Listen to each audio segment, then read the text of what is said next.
STI অথবা STD, sexual transmit disease অথবা sexual transmit infection. STD, sexual transmit disease, STI, sexual transmit infection. এগুলো অনেকগুলো আছে, অনেকের নাম আছে। সবগুলো তো একবারে আলোচনা করলে ভিডিওটা তো কয়েক ঘন্টার একটা ভিডিও হয়ে যায়। তো আজকে আলোচনা করব যে রোগটা বেশি বেশি আমি আমার চেম্বারে পেয়ে থাকি, বেশি বেশি পেয়ে থাকি, এই রোগটা নিয়ে আলোচনা না করলেই নয়। এই রোগটার নাম সিফিলিস। আমি আবার বলছি, রোগটার নাম সিফিলিস। এটা একটা ব্যাকটেরিয়া জনিত একটা রোগ। যে ব্যাকটেরিয়া দিয়ে হয়, এই ব্যাকটেরিয়াটার নাম ট্রিপোনিমা পেলিডাম। এই ট্রিপোনিমা পেলিডাম কোথায় বাস করে, কী রকমের কি, এ ব্যাপারে একটু আলোচনা করব। আসসালামু আলাইকুম রহমতুল্লাহি ওয়া বারাকাতুহু। আমি ডাক্তার মীর শহীদুল ইসলাম। আমার চেম্বার শুভেচ্ছা 255, ঐতিহ্যবাহী শেখঘাট, সিলেট।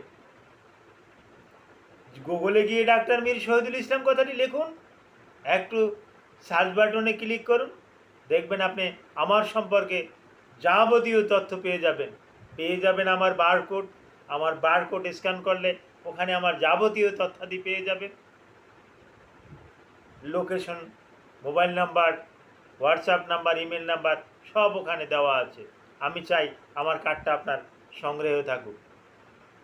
যে দর্শক শ্রোতা, আলোচনা করতেছিলাম সিফিলিস নিয়ে। সিফিলিস একটা যৌনবাহিত একটা রোগ।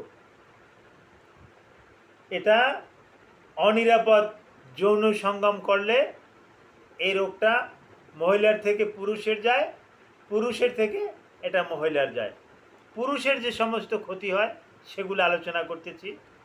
পুরুষের এটা, এই যে পুরুষ অঙ্গটা আছে, প্যানিস আছে, প্রাথমিক পর্যায়ে এই পেনিসের যে মাথাটা আছে, গ্লান্স পেনিস বা পেনিসের মুন্ড বলেন, পেনিসের মাথা বলেন, এই মুন্ড এটা ফুলে যায়, অনেক ফুলে যায়। এবং পেনিসের ঠিক মাঝখানে, এটা যদি গ্লান্স পেনিস হয়, আমি এই যেখানে হাত দিছি, এইটা পেনিসের মাঝখান, এখানে একটা গোল একটা চাকার মতন একটা আবরণ থাকে। আমরা কিন্তু এখানেই বুঝি, আমরা যদিও পরীক্ষা করতে দেই venereal disease research of laboratory, VDRL, টিপিএইচে, এই পরীক্ষাগুলোর আগেই কিন্তু আমরা কনফার্ম হই ওই চিহ্নটা দেখে। ওই চিহ্নটা কিন্তু থাকে গ্লান্স পেনিসের উপরে, ওই চিহ্নটা থাকে। ওই গ্লান্স পেনিসটা আমরা যখন দেখি তখনই আমরা বুঝে নেই আপনি তো সিফিলিসে আক্রান্ত। কিভাবে আক্রান্ত হলেন তখন তার হিস্টোরি নেই। তখন সে বলে, স্যার ভুল হয়েছে, আমি তো একটু ওই রেল স্টেশনে গেছিলাম, আমি তো একটু এই আবাসিক হোটেলে গেছিলাম, আমি তো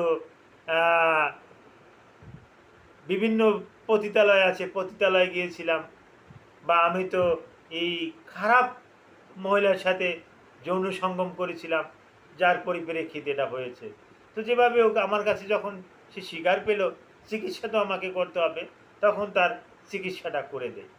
অনুরূপ মহিলারাও এরকমের আসে, স্যার টাকা পয়সার অভাব, এটা আমার পেশা, আমি বিভিন্ন আবাসিক হোটেলে গিয়ে এরকমের যৌন কাজে লিপ্ত থাকি, ভালো লোক আসে, মন্দ লোক আসে, যার পরিপ্রেক্ষিতে এটা হয়ে গেছে। এখন তো আমি মরণাপন্ন, আমার যোনিপথ দিয়ে রক্ত আসতেছে, আমার যোনিপথ দুর্গন্ধযুক্ত হয়ে গেছে, এখানে হাত দিলে মনে হয় যে সুপার ব্লু আটার মতন, যে ওখান থেকে যে ডিসচার্জটা আসে এটা হাতে নিলে এরকমের মনে হয় যেন এটা এই সুপারগুলো এই রকমের মনে হয়। এবং অত্যন্ত গন্ধ, বিশ্রী গন্ধ। গন্ধটা যে আমি পাই তা না, আমার দ্বারের কাছে কেউ বসলে তারাও পায়। এখন স্যার এই কাজ তো আর করতে পারতেছি না, এখন না খাইয়ে মরতে আছি, স্যার এখন চিকিৎসা যে করাবো এর টাকা পয়সাও নাই। এরকমের সমস্যার সম্মুখীন হয়েও রোগীরা কিন্তু আসে। তো পরীক্ষা নিরীক্ষায় ওটাই টিপিএইচএ, ভিডিআরএল, আরও কিছু কিছু রোজ ওয়াটার, আরও কিছু কিছু পরীক্ষা এগুলো দিয়ে থাকি। তারপর আসে আরও কিছু স্পেশাল কিছু পরীক্ষার মাধ্যমে হ্যাঁ এই এই রোগগুলোকে আমরা শনাক্ত করি। তো পুরুষেরটাও বললাম যে ওই গ্ল্যান্স পেনিসের উপরে একটা ফোঁটার মতন থাকে এবং কালো, এবং মাইক্রোস্কোপে ওটা দেখলে মনে হয় যেন একটা বড় একটা সাপ এরকমের আমি দেখেছি। আর মহিলাদেরও এই রকমের সমস্যাগুলো থাকে। তো যথাসময়ে এটার চিকিৎসা করাতে হবে। চিকিৎসা করাতে দেরি হয়ে গেলে এটা স্যাঙ্ক্রয়েড হয়ে যেতে পারে, সমস্ত শরীরে ছড়িয়ে যেতে পারে, এমনকি এটা ব্রেনে পর্যন্ত ছড়িয়ে যেতে পারে। একটা সময় এই সিফিলিস আর ভালো করা যায় না, তখন এই সিফিলিসের কারণে মৃত্যুবরণ করে। অনেকেই দুনিয়া থেকে সিফিলিসের কারণে মৃত্যুবরণ করেছে। অনেক সময় দেখা যায় যে অ্যান্টিবায়োটিক রেজিস্ট্যান্স, অ্যান্টিবায়োটিকের অ্যাগেনিস্টে ইমিউনো সিস্টেম আর কাজ করতেছে না, ইমিউনো সিস্টেম তার দুর্বল হয়ে গেছে, যার পরিপ্রেক্ষিতে সে হার মান্য গেছে, রোগ প্রতিরোধ ক্ষমতার কাছে সে হার মান্য গেছে, এখন আর কোনো মেডিসিনই তার কাজ করতেছে না। এটা স্যাঙ্ক্রয়েড সেকেন্ডারি পর্যায়ে, থার্ড পর্যায়ে এটা স্কিনে, ঘাড়ে, মাথায়, সব জায়গাতে কিন্তু এটা ছড়িয়ে পড়ে। তখন পুরুষ মহিলা উভয়ই কিন্তু এ রোগে কিন্তু মারা যায়। রোগটাকে কিন্তু অবহেলা করা যাবে না। এবং বিভিন্ন রকমের এর থেকে বাঁচার উপায় কি?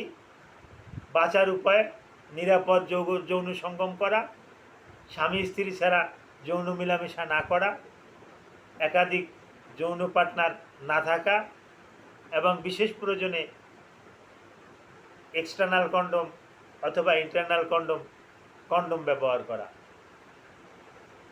এই সিফিলিস সম্পর্কে আপনাদের জানার থাকলে অবশ্যই ভিডিও কমেন্ট বক্সে কমেন্ট করুন, আমি জানিয়ে দেব। Thank you all.